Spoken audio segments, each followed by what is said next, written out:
Nuwa repairs the sky. Long, long ago, the world was in trouble.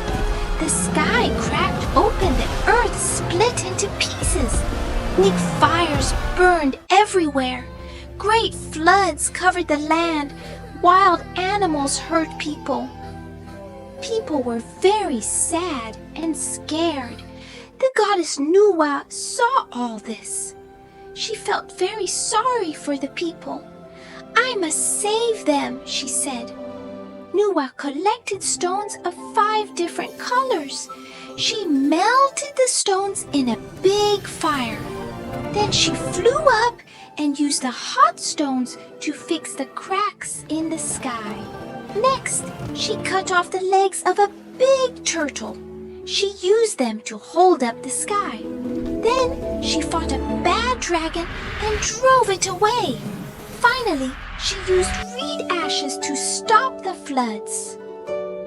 Slowly, the world became safe again.